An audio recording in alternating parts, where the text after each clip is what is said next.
الحمدللہ آج 12 جون 2022 کو سنڈے کے دن ہمارا یہ پبلک سیشن نمبر 47 منعقد ہونے جا رہا ہے۔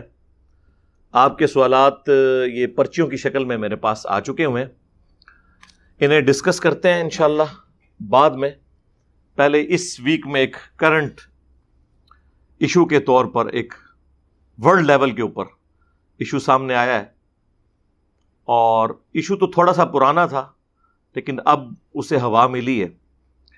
مئی کے آخری ہفتے میں ایک ٹی وی پروگرام میں لائیو شو کے اندر ہمارے جو پڑوسی ملک ہے انڈیا، اس میں جو حکمران جماعت ہے بی جے پی، ان کی ایک کوئی رکن ہے، انہوں نے لائیو ڈسکشن کے دوران کچھ توہین آمیز الفاظ جو ہیں وہ استعمال کیے اسلام کے حوالے سے اور پیغمبر اسلام کے حوالے سے صلی اللہ علیہ وآلہ وسلم۔ یہ واقعہ 26 مئی 2022 کو ہوا۔ کچھ لوکل لیول کے اوپر احتجاج ہوئے لیکن کوئی اس کو پذیرائی نہیں ملی۔ پھر اچانک سے جون کے دوسرے ہفتے میں دوبارہ سے ایک لہر اٹھی اور پوری دنیا کے اندر آپ کو پتہ ہے احتجاج ہوا۔ اور حیران کن بات ہے کہ عرب ممالک جو آج تک انڈیا کے سامنے جھکے ہوئے تھے اپنی تجارت کی وجہ سے، ظاہر ہے وہ سستی اجناس ان سے لیتے ہیں۔ مور دین $85 بلین کی ٹریڈ ہے انڈیا کی ان عرب ملکوں کے ساتھ، سعودی عرب ہو گیا، UAE اور باقی قطر وغیرہ، اور ظاہر ہے وہ سستی چیزیں انہیں مل جاتی ہیں۔ دنیا میں رہنے کے قابل جو جگہیں ہیں ان میں ٹاپ آف لسٹ ہمارا یہ سب کانٹیننٹ کا ایریا ہے۔ دنیا میں سب سے امیر علاقہ یہ ہوا کرتا تھا جب تک انگریز یہاں نہیں آئے تھے، اور اس کے بعد پھر آپ کو پتہ ہے ڈاؤن فال شروع ہو گیا چونکہ ٹیکنالوجی کی دنیا ہے۔ خیر، یہ جتنے عرب ممالک ہیں آپ نے دیکھا ہوگا پہلے جب کبھی بھی کوئی گستاخانہ ایشوز ہوتے ہیں فرانس کے حوالے سے، یورپ کے حوالے سے، ان کی ہمیشہ یا تو سٹیٹمنٹ آتی نہیں ہے یا ہلکی سی کو ڈھیلی سٹیٹمنٹ آتی ہے، بس اس سے زیادہ آگے یہ جاتے ہی نہیں ہیں۔ محاذ کھڑا نہیں کرتے، نہ ان ملکوں کو کوئی خطوط لکھتے ہیں، وہ نہ کہتے ہیں ہم آپ کی پروڈکٹس کا بائیکاٹ کر دیں گے۔ انڈیا نے ایسا آخر کون سا ظلم کر دیا تھا جو اس سے پہلے دوسرے ملکوں نے نہیں کیا ہوا تھا؟ تو یہ مسلمانوں کو سوچنا چاہیے نا کہ گل وچ کوئی اور ہے۔ ہاں جی، گل وچ کوئی اور یہ ہے، بیسیکلی یہ انٹرنیشنل پالیٹکس ہے، جس کی جلسوں میں عمران خان صاحب مثالیں دیا کرتے تھے نا کہ انڈیا کو دیکھو آزاد پالیسی ہے، وہ رشیا سے بھی لے رہا ہے، امریکہ سے بھی اس کے اچھے تعلقات ہیں۔ تو میرے خیال ہے اب انڈیا کو بھی پتہ چل گیا ہوگا اور عمران خان صاحب کو بھی پتہ چل گیا ہوگا کہ وہ جب چاہیں جس کی چاہیں گچی مروڑ دیتے ہیں، جو دنیا میں سپر پاور ہے اور ڈیزرو کرتے ہیں۔ ظاہر انہوں نے یہ منصب ارن کیا ہے، جب ارن کیا ہے تو ان کا آرڈر چلے گا، ورلڈ آرڈر ایک نیچرل چیز ہے۔ یہ یعنی کہ میں فخر سے نہیں کہہ رہا، یہ دکھ ہے لیکن یہ ریالٹی ہے، اسے ایکسیپٹ کرنا چاہیے۔ اور یہ وہ ریالٹی ہے جو جب ایک مذہبی جماعت کے دھرنے عمران خان صاحب کی حکومت میں جاری تھے تو اس وقت جو انہوں نے قوم سے آ کے خطاب کیا تھا کہ اگر ہم فرانس کے سفیر کو نکال دیں گے تو ہماری میجر تجارت تو یورپین یونین کے ساتھ ہے اور امریکہ کے ساتھ ہے، اور یہ سارے ایک دوسرے کے کہنے میں ہیں تو ہمارا نقصان ہو جائے گا، لہٰذا ہم یہ کام نہیں کر سکتے، ہمیں مجبور نہ کریں۔ لیکن یہی باتیں جب یہ رشیا کی طرف ہاتھ بڑھا رہے تھے تو انہیں پتہ تھی کہ یہ پریکٹیکلی یہ بھی پاسبل نہیں ہوگا۔ وہی ہوا ہے۔ عرب ملک جو ہیں وہ آپ کو پتہ ہے غلام ہیں، اوریجنل والے غلام ان کے، جن کی رشیا کے ساتھ نہیں بنتی۔ تو انہوں نے پھر ان کو ہلہ شہری دی کہ ہاں جی اب آیا ہے انڈیا قابو میں، تو آپ لوگ آفیشل سٹیٹمنٹس دیں۔ یہ جو میں آپ کو بتا رہا ہوں یہ ریئل ٹائم اوریجنل ڈیٹا ہے۔ ہم چونکہ صرف لوکل اپنی خبریں سن رہے ہوتے ہیں، ورلڈ پالیٹکس کیا ہو رہی ہے وہ آپ کو اندازہ نہیں ہوتا۔ خیر مجھے تو اس وقت ہی اندازہ ہو گیا تھا کہ یار یہ عربیوں میں کون سا ایمان جاگ اٹھا ہے۔ ہاں، اس سے بڑے واقعات ہوئے ہیں۔ سب سے توانا آواز پوری دنیا میں دو مسلمانوں کی تھی، ایک عمران خان صاحب اور دوسرے طیب اردگان، اسلاموفوبیا کے خلاف، گستاخانہ کارٹونز کے خلاف. اس وقت یہ سارے عرب ملک سوئے پڑے ہوئے تھے. وہ جو کچھ ہو رہا تھا وہ اس سے بڑا تھا. یہ تو ایک سٹیٹمنٹ دی، اس کے بعد اس کے اوپر مقدمہ قائم ہوا، اس نے آفیشلی آ کے معافی بھی مانگ لی، وہ ہاتھ جوڑ جوڑ کے اپنی زندگی کی بھیک بھی مانگ رہی ہے. اور وہ جو سٹیٹمنٹ بھی دی اس نے وہ ریبٹل کے طور پر دی، جذبات میں آ کے. جب آپ کسی کے ریجن پر حملہ کریں گے اس کے جواب میں وہ آپ کے ریجن پہ حملہ کرے گا. کوئی آرگنائز طریقے سے یہ کام نہیں چلا تھا، ایک حادثاتی طور پہ ٹی وی ٹاک شو میں ہو گیا، اور اس کے اوپر ایکشن بھی لے لیا بی جے پی نے دباؤ میں آ کے. لیکن اس کے باوجود ابھی تک اس کو ٹھنڈا نہیں ہونے دے رہے. بیسیکلی وہ انڈیا کو اس کی اوقات میں رکھ رہے ہیں کہ تجھے بڑا شوق ہے نا رشیا کے ساتھ تجارت کرنے کا، تو تیرا شوق نکال دیتے ہیں. تجھے بڑا فخر ہے نا کہ میں نے سب کے ساتھ بنا کے رکھی ہوئی ہے، تو تجھے بتا دیتے ہیں کہ دنیا میں حکم کس کا چلتا ہے. یہ ہے پیچھے اس کے ریزن. باقی جو ریل ٹائم ادھر ہوا اس کو ذرا چنگاری ایک دکھانے کی ضرورت تھی، اور پوری دنیا میں انہوں نے یہ معاملات کھڑے کر دیے. وہ جو پروگرام کے اندر جو کچھ ہوا اور جو 3 اعتراضات اس نے اٹھائے، نمبر 1 اس نے کہا کہ جی اڑنے والے گھوڑے کا ذکر تمہاری کتابوں میں موجود ہے، یعنی نبی صلی اللہ علیہ وآلہ وسلم کا واقعہ معراج، اس کی طرف اس نے اسے ہٹ کیا اور اسے اس فزیکل ورلڈ سے جوڑتے ہوئے ایک سمجھ لیں ان سائنٹیفک فینومینا کے طور پر پیش کیا، یہ نان سائنٹیفک فینومینا کے طور پر. دوسرا اس نے نبی صلی اللہ علیہ وآلہ وسلم کی سیدہ عائشہ کے ساتھ کم عمر کی شادی کو ٹارگٹ کیا. یہ بیسیکلی زیادہ ہمارے لیے تکلیف دہ چیز تھی. دوسری چیزیں چلے ہو سکتا ہے کسی کو سمجھ نہیں آئی ہیں، کوئی زبردستی کی شادی نہیں ہوئی ہوئی، مرضی کی شادی ہوئی ہوئی ہے، عورت بالغہ ہو چکی ہوئی ہے، اس کے بعد رخصتی ہوئی ہے، اس کے اوپر اعتراض بنتا ہی نہیں ہے. ایج ڈفرنس، کوئی کہتا ہے جی وہ 19 سال تھی، کوئی کہتا ہے جی 9 سال تھی. میں کہتا ہوں اس سے کوئی فرق نہیں پڑتا، 9 سال ہو، 19 سال ہو، 29 سال ہو، 99 ایئرز ہو. جب 2 مرد و عورت آپس میں اتفاق کے ساتھ شادی کر لیں حق مہر کے عوض، ایج ڈفرنس جو بھی ہو، اس کے اوپر کوئی اعتراض تو بنتا ہی نہیں ہے. یہ کوئی زبردستی والا معاملہ ہی نہیں ہے. اس کو خیر میں بعد میں ایڈریس کرتا ہوں. اور تیسری چیز اس نے کہا کہ قرآن حکیم میں لکھا ہے کہ زمین فلیٹ ہے. ہاں ٹھیک ہے، یہ ہم بات کر سکتے ہیں کہ بھئی وہ جو فلیٹ کا معنی تم نے لیا ہے وہ وہی ہے جو علماء کرام سب کانٹیننٹ کے میرے کلپس آؤٹ آف کانٹیکسٹ کاٹ کے تو اپنا لقمہ ان کے منہ میں ڈالتے ہیں. تم نے قرآن سے جو سٹیٹمنٹ اٹھائی ہے، قرآن لٹریچر کی زبان میں بات کرتے گی ہے، وہ اس طرح کی بات ہے ہی نہیں تھی جو تم نے اس کو رنگ دیا ہے. یہ فزیکل ورڈ سے تعلق رکھتی ہے چیز، ٹھیک ہے ہم اس کا جواب دیں گے. اس کے علاوہ بھی آئے دن مسئلے اٹھاتے رہتے ہیں. کبھی سورہ توبہ کی آیات اٹھا لیتے ہیں کہ جی قرآن میں لکھا ہوا ہے کہ جی جہاں بھی کوئی کافر نظر آئے اسے قتل کر دو. اسی طریقے سے اسلام تلوار کے زور کے اوپر پھیلا ہے. اس قسم کے اعتراضات آپ سنتے رہتے ہیں. خیر اس کے اوپر گھنٹوں بولا جا سکتا ہے، لیکن فی الوقت میں اس کے اوپر آتا ہوں. پہلے تو آپ وہ سینیریو دیکھیں اس ٹی وی پروگرام کا. اس ٹی وی پروگرام کے اندر پہل جو ہے مسلمان کی جانب سے ہوئی ہے. اس کا آپ کو اندازہ ہوگا، ابھی تو ادھورے کلپ چل رہے ہیں، وہ بھی بڑی مشکل سے مجھے ایک کلپ ملا ہے، اور زیادہ تر تو انہوں نے غائب بھی کر دی ہیں سوشل میڈیا سے، خود بھی انہوں نے کٹنگ کر دی. کوئی ریئل ٹائم کسی نے ریکارڈ کر لیا تھا ٹی وی پروگرام سے تو وہ چل رہا ہے. تو اس عورت کے آپ کو جواب کے انداز سے پتہ چل جائے گا کہ وہ ریبٹل کر رہی ہے. کیونکہ جب وہ مسلمان نے وہ بات کی تو اس نے کہا کہ اچھا آپ اگر اس طرح کی باتیں کرو گے نا تو ہم بھی یہ کہیں گے. تو یہ پہلا مجرم تو وہ مسلمان ہے جو کسی کے ریلیجن کے بارے میں اس طریقے سے لائیو ٹی وی پروگرام کے اندر آ کے بات کر رہا ہے. اور یہ بالکل کوئی قرآن و سنت کی تعلیمات نہیں ہے کہ آپ کسی کے ریلیجن کا مذاق اڑائیں، جبکہ وہ آپ کے مخالف کوئی ریلیجن ہے. ایک تو ہے کہ میں مسلمان ہوں، میرا سامنے مسلمان بیٹھا ہے، وہ کہتا ہے میں قرآن کو مانتا ہوں، میں کہتا ہوں میں قرآن کو مانتا ہوں، وہ کہتا ہے میں بخاری مسلم کو مانتا ہوں، میں کہتا ہوں میں بخاری مسلم کو مانتا ہوں.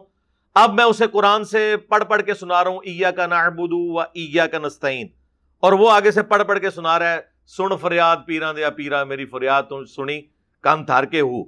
اب جب میں اس کا مذاق اڑا رہا ہوں نا تو بیسیکلی ایک اپوزٹ ریلیجن نہیں ہے، اسے میں کہہ رہا ہوں کہ تو میرے ریلیجن کا نام لے کے میرے ریلیجن کی تعلیمات کو بگاڑ کے پیش کر رہا ہے، کسٹوڈین تو بنا ہوا ہے قرآن و سنت کا، تو یہ تو میں تجھے اجازت نہیں دوں گا کہ تو قرآن اور سنت کے مقابلے پہ بابوں کو پیش کرے. یہ مذاق اڑانا نہیں ہوگا. یہ ذرا میں آپ کو ڈفرنس بتا رہا ہوں. لیکن ونس جب اپوزٹ ریلیجن کے لوگ بیٹھے ہوتے ہیں نا، ان کے ساتھ پھر آپ نے ڈسکشن کرتے وقت ظاہر ہے کہ ان کے لیے تو نبی علیہ السلام اللہ کے پیغمبر نہیں ہے نا، اور ہمارے نزدیک ان کے ریلیجن میں خامیاں موجود ہیں، تو پھر ہمیں الفاظ کے چناؤ پر ذرا تفکر کرنا چاہیے.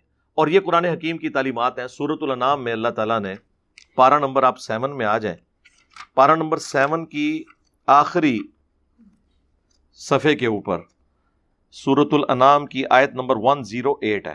اعوذ باللہ من الشیطان الرجیم، بسم اللہ الرحمن الرحیم.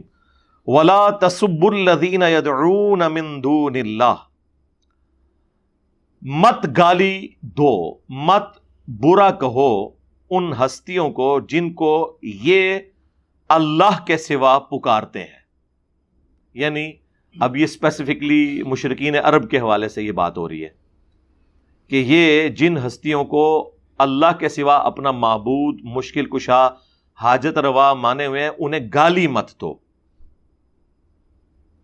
فَيَسُبُّ اللَّهَ عَدْوًا بِغَيْرِ عِلْمٍ، پس یہ لوگ پھر اللہ کو گالی دیں گے دشمنی میں آ کر، غصے میں آ کر، بغیر علم کے. كَذَلِكَ زَيَّنَّا لِكُلِّ أُمَّةٍ عَمَلَهُمْ، بالکل اس طریقے سے ہر امت کے لیے اس کے اعمال سنوار دیے گئے ہیں. ثُمَّ إِلَىٰ رَبِّهِمْ مَرْجِعُهُمْ، پھر تمہیں لوٹ کر جانا ہے ان سب کو ان کے رب کی طرف. فَيُنَبِّئُهُمْ بِمَا كَانُوا يَعْمَلُونَ، تو پھر اللہ تعالیٰ ان کو بتا دے گا جو کچھ وہ دنیا میں اعمال کیا کرتے تھے. یعنی آخرت میں فیصلہ ہو جائے گا. اس کا یہ مطلب نہیں کہ آپ نے دعوت نہیں دینی، اس کا یہ مطلب ہے کہ آپ نے گالی گلوچ کے اوپر نہیں اترنا ان ہستیوں کے بارے میں جن کے بارے میں ان کے اس طرح کے نظریات ہیں. تو یہ ہے وہ بنیادی آیت کہ جس کی بنیاد پر ہم یہ کلیم کرتے ہیں کہ اسلام کہتا ہے کہ آپ نے کسی کے ریلیجن کی جو مقدس ہستیاں ہیں ان کے بارے میں گالی گلوچ کا معاملہ، تحقیر والا معاملہ نہیں کرنا، ورنہ وہ پھر اللہ تعالیٰ کو گالیاں دیں گے نعوذ باللہ بغیر علم کے. اور اللہ نے دیکھے انہیں بینیفٹ دیا کہ وہ بغیر علم کے یہ کر رہے ہوں گے، کیونکہ انہیں تو اللہ کی شان کا نہیں اندازہ، تمہیں تو پتہ ہے نا. تو ایسی کوئی حرکت نہ کرو جس کی وجہ سے اسلام کی بدنامی ہو. اللہ کو گالی دیتا ہے، اللہ کو کوئی فرق نہیں پڑتا، لیکن مسئلہ ہے ریلیجن کا. ظاہر ہے جب ریلیجن بدنام ہوتا ہے تو پھر ریلیجن کو لوگ ایکسیپٹ نہیں کریں گے تو اپنی آخرت برباد کریں گے. تو اللہ تعالیٰ تو نہیں چاہتا کہ اس کے بندے جہنم میں جائیں. یہ بھی اللہ انسانیت پہ ہی رحم فرما رہا ہے یہ بات کر کے. تو ریبٹل کرتے ہوئے اس عورت نے یہ چند ایک جملے بولے، اور اس میں خیر اینکر نے بھی انٹروین کیا، اس میں خیر معاملہ وہ ٹھپ ہو گیا. پھر اس کے بعد کہیں وہ ویڈیو لیک ہوئی اور پھر مقدمہ ہوا، معاملات آلموسٹ سیٹل ہو گئے، وہ بھی بیک فوٹ پہ چلی گئی. پھر آپ کو پتا کہ ایک ورلڈ پالیٹکس تھی، وہ اٹھائی گئی بات. اب اس وقت پوری دنیا کے اندر وہ بات ہو رہی ہے. بلکہ ابھی یہ منڈے والے دن جو پرائم منسٹر ہیں پاکستان کے شہباز شریف صاحب، انہوں نے کہا کہ پارلیمنٹ میں اسے اٹھایا جائے گا. اور وہ ظاہر ہے اسی لیے اٹھا رہے ہیں کہ پوری دنیا میں فضا بنی ہوئی ہے. جب عرب ملک جو ہیں وہ ایک چیز کو گود لے لیتے ہیں تو پھر پاکستان کے لیے تو ویسے ہی بڑا آسان ہو جاتا ہے اس معاملے کو آگے لے کے چلنا. تو بیسیکلی اس کے پیچھے ریزن یہ تھی. یہ میں آپ کو اس لیے بتا رہا ہوں کہ اس طرح کے واقعات کے اوپر اس وقت جو عرب ملکوں کے سفیر ہیں یا عرب ملکوں کے جو بڑے ہیں یا ہمارے ملک کے بڑے ہیں، وہ تو بیٹھے ہوئے ہیں ایئر کنڈیشن کمروں کے اندر. مر رہا کون ہے؟ عوام. آپ نے ذرا ویڈیوز دیکھی ہیں کس طرح پٹائی کر رہے ہیں وہاں پہ مسلمانوں کی. اور مسلمانوں کو بھی یہ سمجھ نہیں آتی ہے کہ وہ احتجاج کرتے ہوئے کس لیول تک انہوں نے جانا ہے، کس لیول تک نہیں جانا.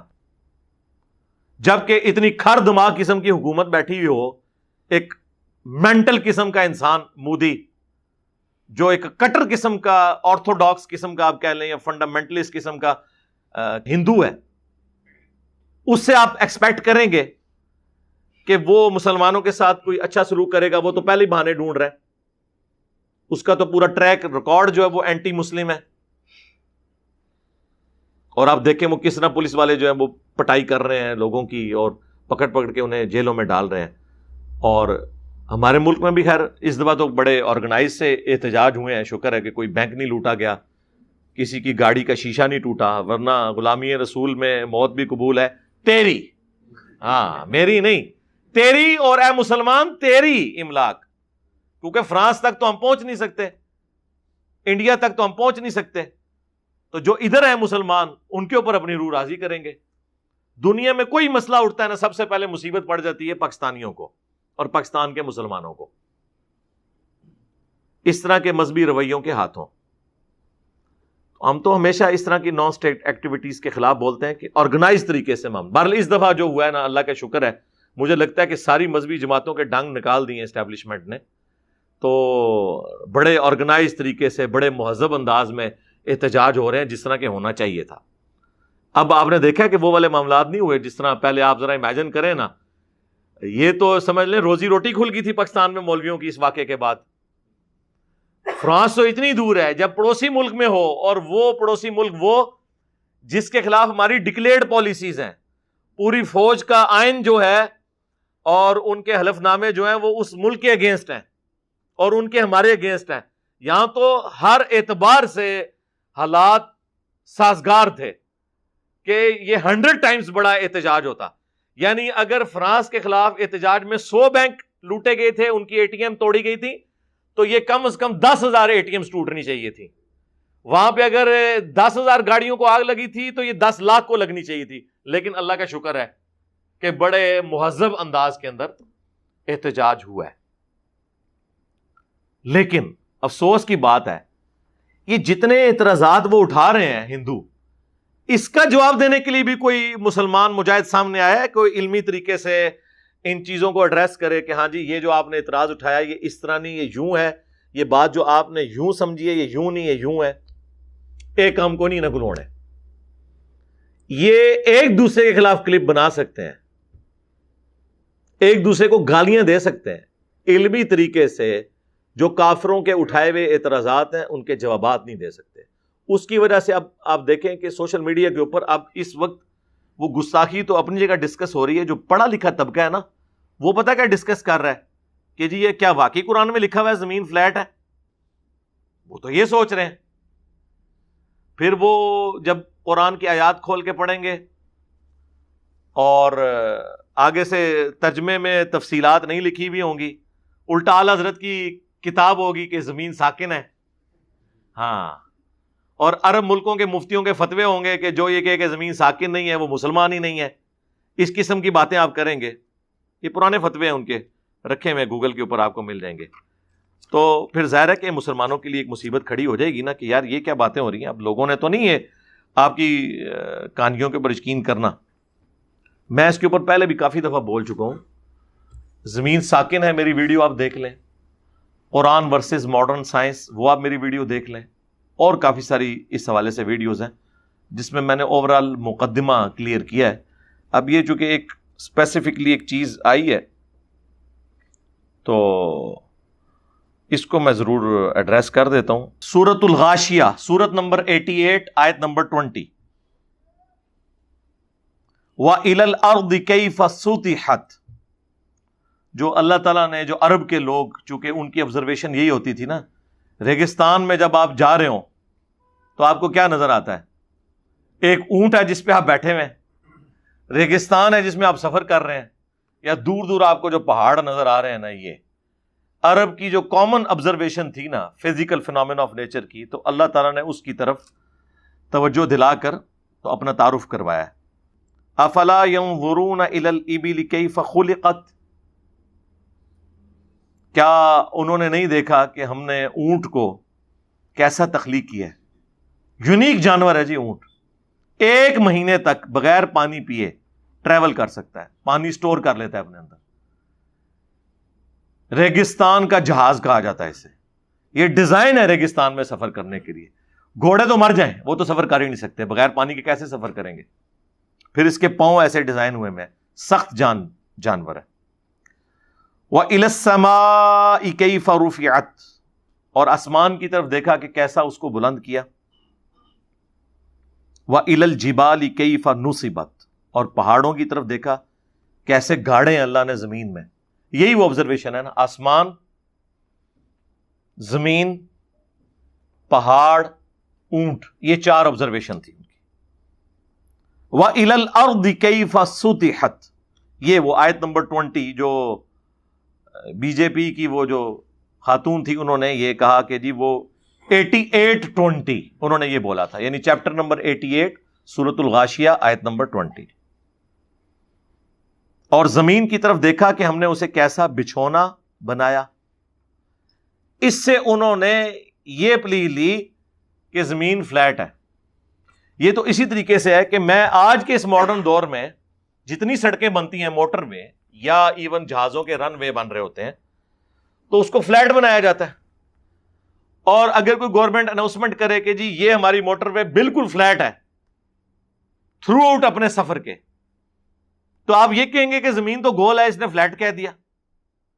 اتنے بڑے سرکل میں جس کا سرکمفرنس 40,000 کلومیٹر ہے، اس میں کئی کلومیٹر بھی ہونا تو وہ آلموسٹ فلیٹ ہوں گے، کیونکہ آپ کو پتا ہے سرکل سے آپ چھوٹی سی اگر آرک اس کی ڈرا کریں نا تو آلموسٹ وہ اسٹریٹ لائن ہوتی ہے، اور اتنے بڑے سرکل میں تو ظاہر ہے کئی کلومیٹر اسٹریٹ لائن ہوں گے. یہ کب مسلمانوں کا عقیدہ رہا ہے کہ زمین جو ہے وہ فلیٹ ہے؟ یہ صرف گوگل میں جا کے دیکھ لیں کہ سب سے پہلے زمین کا سرکمفرنس کیلکولیٹ کس نے کیا ہے؟ ایک مسلمان نے، البیرونی نے. اور اس نے بڑے، یعنی اس نے میتھمیٹیکل فارمولا یوز کیا. 2 پہاڑ اس نے کنسیڈر کیے اونچے، اور پھر وہ اتنی دور سفر کرتا رہا کہ وہ نظروں سے اوجل ہو گئے، یعنی وہ زمین کی کرویچر ایسی آ گئی. پھر اس کا اس نے اینگل ڈرا کیا، اس سے اس نے وہ اتنی کرو کیلکولیٹ کی اور اس کی ڈگریز نکالی، اور آپ کو پتا ہے 360 ڈگری ہوتی ہے. تو اگر اتنی ڈگری میں اتنا فاصلہ بن رہا ہے تو 360 ڈگری پوری کرنے میں اس نے آلموسٹ کوئی 37-38 ہزار کلومیٹر کے قریب نکالا تھا سرکمفرنس زمین کا. باقاعدہ اسے عباسی خلیفہ نے انعام دیا تھا اس کے اوپر. ہمارے سب کانٹیننٹ سے بھی وہ ہو کے گیا ہے. بہت بڑا میتھمیٹیشین بھی تھا اور وہ ہسٹورین بھی تھا. تو ورنہ تو ہونا چاہیے تھا اسے خلیفہ وقت جو ہے وہ پھانسی دے دیتا کہ تو نے زمین کو گول ثابت کر دیا، قرآن میں تو لکھا ہے فلیٹ. اور خلیفہ بھی وہی نہیں کہ وہ پنجابی خلیفہ تھا، عربی جاننے والے تھے، قرآن جاننے والے تھے. وہ دنیاوی طور پہ وہ جتنے بھی سخت گیر بادشاہ تھے، لیکن اس وقت سکولنگ کی تعلیم یہی ہوتی تھی کہ تمام بادشاہوں نے قرآن کا علم حاصل کیا ہوتا تھا، حدیث کا علم حاصل کیا ہوتا تھا، مدرسوں سے تعلیم حاصل کی ہوئی ہوتی تھی. مدرسے یہ والے نہیں، یعنی وہ کسی استاد کے ساتھ اٹیچ ہو جاتے تھے، وہی اس کو سارے سبجیکٹ سکھاتا تھا. اور پھر استاد جہاں ٹریول کرتا تھا وہ اپنے اسٹوڈنٹ 8-10 سال لے کے جاتا تھا. یہ سٹائل تھا اس وقت. تو یہ تو اندازہ لگا لیں ان لوگوں کا کہ اگر قرآن کی آیت کا یہی مطلب مسلمانوں نے لیا ہوتا تو جب مسلمان سپر پاور تھے تو زمین گول کہنے والوں کو قتل کر کے رکھ دیتے. ایسا ہے ہی نہیں ہے. قرآن لٹریچر کی زبان میں بات کرتا ہے، اور جب قرآن بچھونے کی بات کر رہا ہے تو اس سے مراد سٹیبلٹی اور چلنے کے لیے. ظاہر ہے کہ جتنے ایریے میں ہم چل رہے ہوتے ہیں اس میں تو وہ اسٹریٹ لائن کے طور پر ایک اسٹریٹ زمین کے طور پر اویلیبل ہوتی ہے ہمارے پاس چلنے کے لیے. آج بھی امریکہ کے اخباروں میں یا ان کی خبروں میں سن رائز اور سن سیٹ آتا ہے. تو کیا ہم امریکہ کا مذاق اڑائیں گے کہ سورج تو غروب ہی نہیں ہوتا، تو یہ آپ نے کیوں لکھا ہے سن رائز اور سن سیٹ؟ تو وہ آپ کو سمجھائیں گے اور کہیں گے رکو ذرا، صبر کرو. ہم لٹریچر کی زبان میں اور کامن بندے کی آبزرویشن میں بات کر رہے ہیں کہ سورج نکلا اور سورج غروب ہوا. ویسے تو سورج نہ نکلتا ہے نہ غروب ہوتا ہے، وہ تو ود رسپیکٹ ٹو زمین ہے، اس کی جو موشن ہے، جو پورا سولر سسٹم ہے، جو اس ارتھ کی اپنی روٹیشن ہے اپنے ایکسس کے اباؤٹ ہر سیکنڈ کے اندر آدھا کلومیٹر. اور پھر جو سورج کے گرد رفتار ہے اور پھر پورے نظام شمسی کی جو رفتاریں ہیں وہ آپ میری ویڈیو دیکھ لیں فرام کریشن ٹو کریٹر، تو وہ ساری چیزیں انہوں نے اس میں کیلکولیشن جو میں نے بتائی ہیں وہ پوری انہوں نے ڈسپلے کر کے بتائی ہیں. تو لٹریچر کی زبان میں بات ہو رہی ہوتی ہے. قرآن سائنس کی کتاب نہیں ہے، یہ لٹریچر کی بک ہے. سائنٹیفک فیکٹس بیان ہوئے ہیں لیکن وہ سائنس کی زبان میں نہیں بیان ہوئے، وہ ایک کامن بندے کی آبزرویشن کے پوائنٹ آف ویو سے. وہ اکثر کہہ رہے ہوتے ہیں جی سورۃ الکہف میں لکھا ہے کہ وہ ذوالقرنین بادشاہ نے سورج کو ایک کیچڑ میں غروب ہوتے ہوئے پایا. یار وہ آپ سمندر کے کنارے جائیں تو آپ ایک کامن آبزرویشن تو یہی ہے نا کہ سمندر کے اندر وہ غروب ہوتے ہوئے پایا، ایگزیکٹلی ہو تو نہیں رہا ہوتا. تو یہ کامن آبزرویشن ہوتی ہے جس کا بیان ہو رہا ہوتا ہے. اس کے لیے قرآن ورسز ماڈرن سائنس میری ایک ویڈیو ہے. میں نے جب ایک ہندو بھائی نے مجھ سے سوال کیا تھا کہ قرآن میں آیا کہ کیا کافروں نے نہیں دیکھا سورہ الانبیاء کی آیت نمبر 30 کہ زمین و آسمان ملے ہوئے تھے، ہم نے انہیں پھاڑ کر جدا کیا اور ہر زندہ چیز کو پانی سے پیدا کیا. تو کہتے ہیں میں کافر ہوں، میں نے تو نہیں دیکھا، تو یہ اللہ کیوں کہہ رہا ہے؟ تو ہم نے بتایا تھا یہ لٹریچر کی زبان میں بات ہو رہی ہے، نہ کہ یہ ہے کہ فزیکلی تمہیں وہ منظر دکھایا گیا. وہ آپ تفصیلی ویڈیو میری دیکھ لیں. اور ماشاءاللہ وہ سیٹسفائی ہو گئے تھے بھائی، اس کے بعد انہوں نے ریبٹل نہیں کیا. تو اس طرح قرآن پاک میں جو اس طرح کی باتیں آتی، اس طرح انہوں نے ذکر کیا جی وہ اڑنے والے گھوڑے. بھائی نبی علیہ السلام نے یا قرآن میں تو خیر ذکر ہی نہیں ہے کسی گھوڑے کا اڑنے کے اعتبار سے. وہ احادیث کے اندر آیا ہے بخاری مسلم میں کہ براق پیش کی گئی، ایک گھوڑا تھا، گھوڑے سے چھوٹے سائز کا، ایک علیحدہ سے اللہ تعالیٰ کی طرف سے ایک جنتی سواری آئی تھی اور اس کا پہلا قدم وہاں پڑتا تھا جہاں نگاہ پڑتی تھی. تو وہ اللہ تعالیٰ نے کوئی سواری نبی علیہ السلام کے لیے بھیجی، وہ اس فزیکل ورلڈ کی چیز ہی نہیں تھی. ورنہ تو اس زمانے میں کوئی ایسی سواری تو ہے ہی نہیں تھی کہ آپ 40 دن کا جو پیدل سفر ہے وہ راتوں رات طے کریں، وہاں آپ نماز بھی پڑھائیں، بیت المقدس میں واپس بھی آ جائیں. یہ سب کچھ معجزانہ طریقے سے ہوا.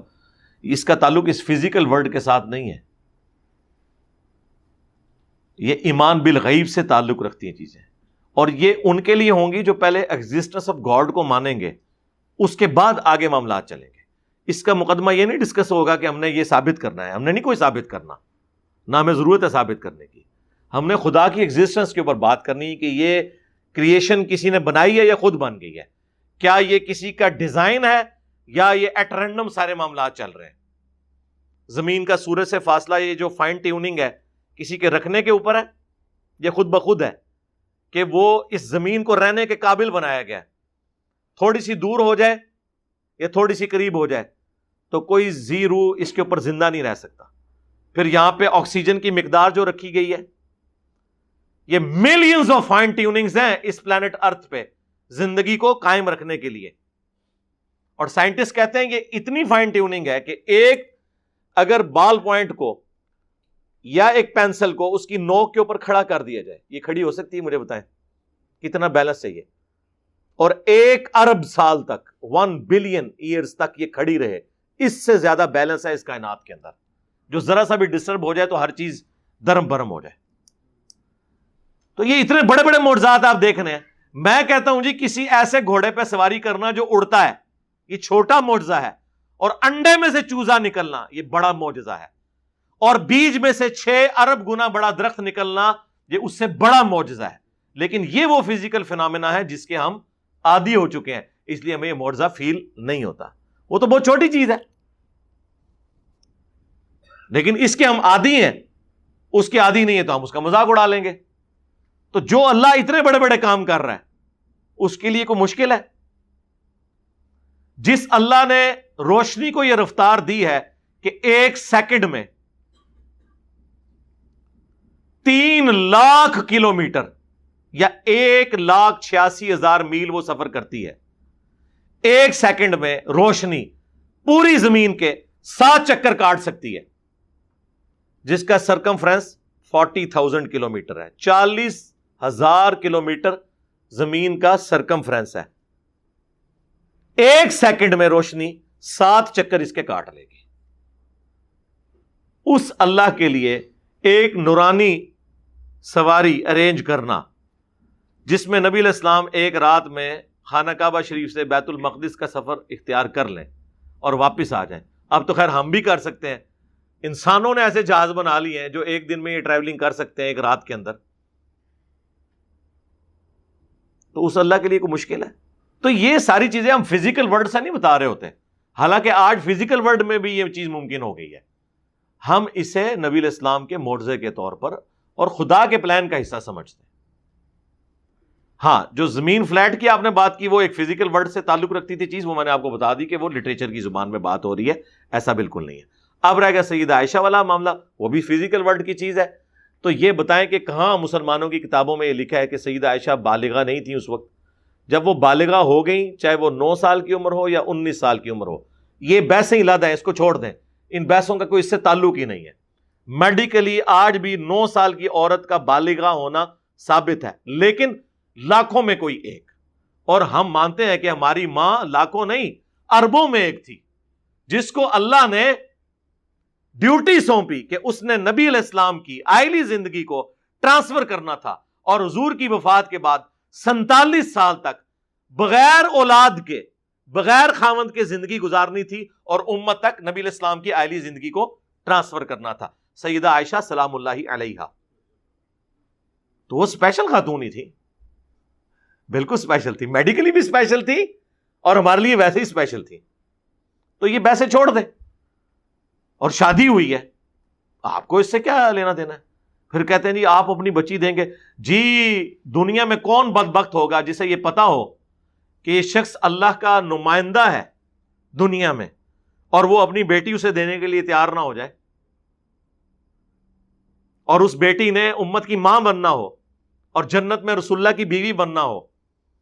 یار آپ لوگ تو پولیٹیکل خاندانوں کے ساتھ، دنیا میں جو طاقتور حلقے ہیں ان کے ساتھ رشتہ داریاں بنانے کا سوچتے ہیں، جو کائنات کے پلان کا مالک ہے، اس کی جو محبوب ہستی ہے، اس کے ساتھ رشتہ داری کا کوئی نہیں سوچے گا۔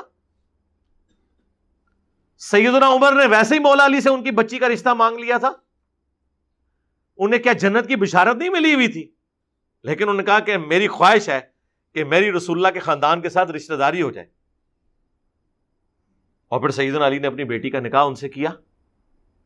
تو آپ یہ سارے کے سارے وہ معاملات ہیں جو اس کے ساتھ تعلق رکھتے ہیں، انہیں اس کی امپورٹنس کا پتہ ہے، یہ کوئی اعتراض بنتا ہی نہیں تھا۔ اسی طریقے سے اسلام میں لکھا ہوا ہے قرآن کے اندر کہ جی جو بھی کافر نظر آئے اسے قتل کر دو۔ سرکار ہم آپ سے کہیں گے رکو ذرا، صبر کرو، کہاں لکھا ہوا ہے؟ اس کے آگے پیچھے پڑھو، سورہ التوبہ کھول کر دیکھو، وہ تو سراپا رحمت ہے، اللہ کے غضب بھی اس میں بیان ہوا، لیکن وہ سراپا رحمت ہے کہ اس غضب کی حالت میں بھی کہا گیا ہے کہ اب بھی اگر کوئی امن مانگتا ہے اسے امن دو، تاکہ وہ قرآن سنے اور اللہ کی طرف رجوع لے آئے۔ مسلمانوں اور کافروں کی ایک پیس ٹریٹی تھی جس میں ڈیسائیڈ ہوا تھا کہ جب یہ ٹریٹی ٹوٹے گی تو اس کے بعد کوئی اس کو پھر فالو نہیں کرے گا، اور وہ کافروں نے ٹریٹی توڑی تھی۔ جب کافروں نے وہ ٹریٹی توڑ دی، اس کے بعد وہ ایکٹیویٹی پرفارم کی گئی کہ اس زمانے میں جن لوگوں نے یہ بد عہدی کی تھی، اور بد عہدی کی سزا اس زمانے میں یہ مانی جاتی تھی، اس کے اگینسٹ یہ ساری باتیں ہوئی ہوئی ہیں، نہ کہ یہ ہے کہ جو بھی کافر نظر آئے۔ یار مسلمانوں نے 300 سال یہاں حکومت کی ہے، آج بھی 50% سے زیادہ، بہت محتاط اندازہ لگا لیں، ورنہ میرے نزدیک تو 70% سے زیادہ اس وقت بھی سب کانٹیننٹ میں کافر ہیں۔ تو اگر تلوار کے زور پہ آپ کو مسلمان بنانا ہوتا تو مسلمان بنا نہ لیتے۔ میرا تعلق تو ویسے ہی مغلیہ خاندان سے ہے، اور ہمارے بڑوں نے حکومت کی ہے یہاں پہ، ہم ان کی حکومت کو مسلمان حکومت سمجھتے ہیں، اسلامی حکومت نہیں سمجھتے۔ جتنے ان کا یہاں پہ زور تھا، تلوار کی نوک کے اوپر سب کو کلمہ نہیں پڑھا سکتے تھے، نہیں پڑھایا۔ دوسری طرف ضرور غلو کر لیا جلال الدین اکبر نے کہ اس نے ہندو عورتوں سے بھی شادیاں کی ہوئی تھی۔ مسلمان ہمیشہ مائنورٹی میں رہے یہاں پہ، لیکن پھر بھی حکومت میں رہے، اس کے باوجود انہوں نے کبھی تلوار کے زور پہ لوگوں کو مسلمان نہیں کیا۔ لہٰذا یہ بالکل، البتہ جو شروع میں اسلام پھیلا رومنز اور پرشین کے خلاف، تو ظاہر ہے وہ بدمعاش حکومتیں تھیں، استحصال کرتی تھیں عوام الناس کا۔ وہ عوام الناس نے خود مسلمانوں کو ویلکم کیا جب ان کے ظالم حکمرانوں سے مسلمانوں نے نجات دلائی ان کو، اور وہ اللہ تعالیٰ کے پلان کا حصہ تھا کہ دنیا کو فریڈم آف ایکسپریشن دینا ہے۔ اسلام دور جدید کا خالق ہے۔ آپ کے انڈیا ہی کے تو اسکالر ہیں وحید الدین خان صاحب، جن کو سب سے بڑے ایوارڈ انڈین گورنمنٹ نے دیے ہوئے ہیں.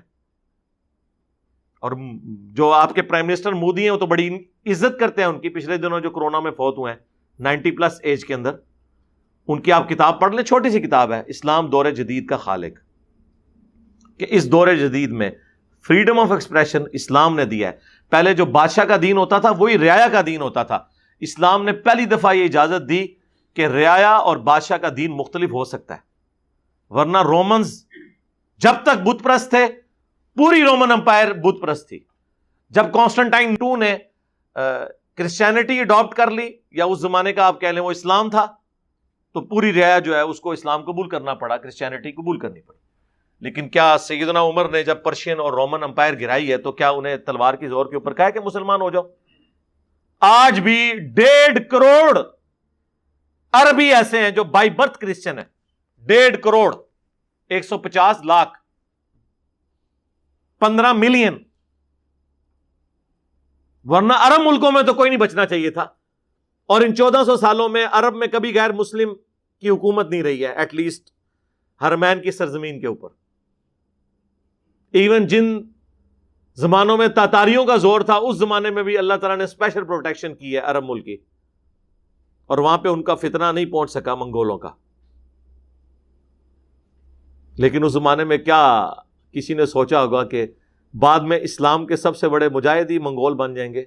مغل, ہاں منگول جو ہیں, عربی میں گاف نہیں ہوتی, تو یہ منگول کو مغل کہتے تھے عربک لوگ جو تھے.